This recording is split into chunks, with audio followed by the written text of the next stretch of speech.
Once we are on our My page, go ahead and click on Go to My Student Center. That's where we will be today.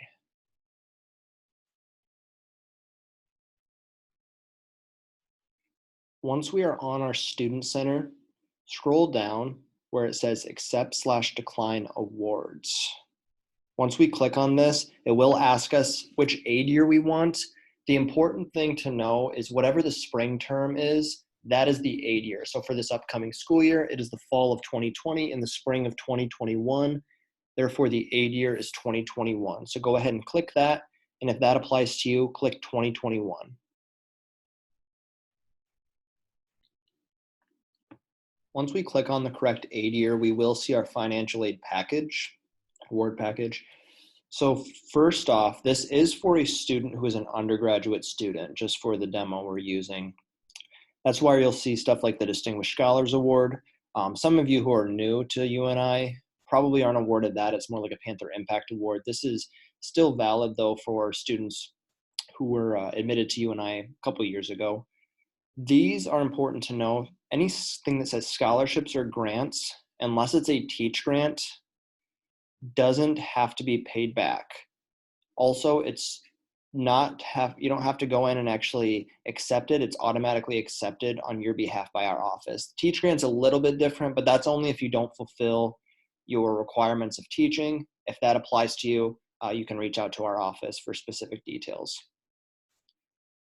The next thing I want to talk about with accepting/declining awards, these loans. So first off, I'm going to go through what it looks like for an undergraduate student, which is pretty much what's right here. For this specific undergraduate student, they have been offered a direct unsubsidized loan, and there's also this other financing options. So for many of you, you have an unsubsidized loan. For many of you, you also have a subsidized loan. Depending on your year in school, that is how much you are offered. A freshman is offered $5,500 total in federal loans. A sophomore is offered $6,500 in federal loans. Juniors and seniors are offered $7,500 in federal loans. If a parent is denied of the PLUS loan, then you may be offered additional unsubsidized loan. If that applies to you, you can always reach out to our office.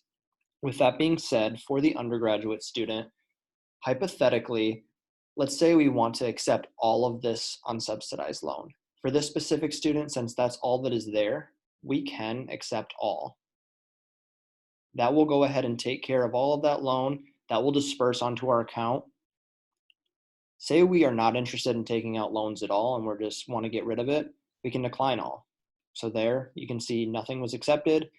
It's not a temptation for anything. It's just out of there pretty much.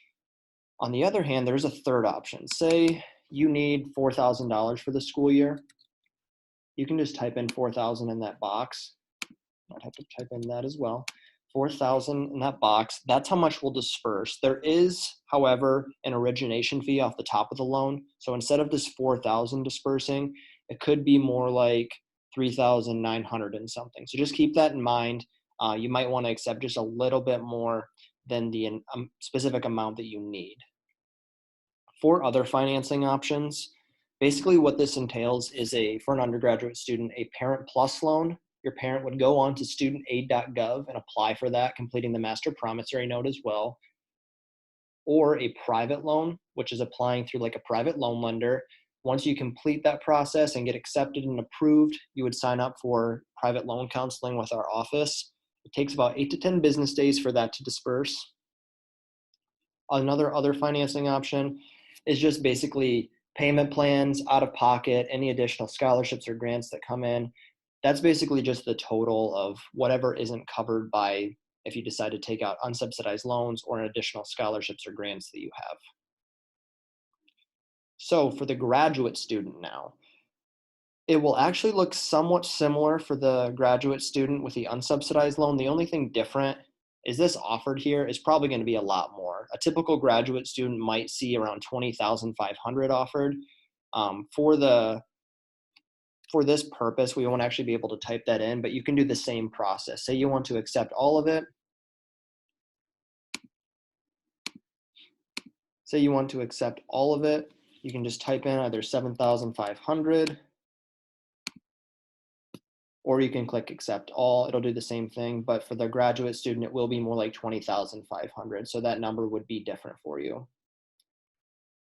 Another thing for graduate students for other financing options, or it might say graduate plus loan, is the graduate plus loan. The same type of process is going towards studentaid.gov, applying for it, doing the master promissory note, all that jazz. The difference is the graduate plus loan is in your hands. It's your responsibility to pay it back. It's not on your parents. Another option would be a private loan, same process as before. Once again, scholarships do not have to be paid back. The only exception is the Teach Grant. Graduate students don't really have to worry too much about that.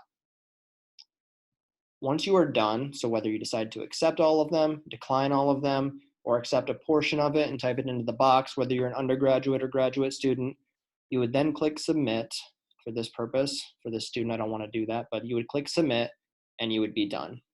If you have any questions at all, hopefully you can see us in person at our front desk, or you can call us at 319-273-2700 or email our financial aid account at fin-aid,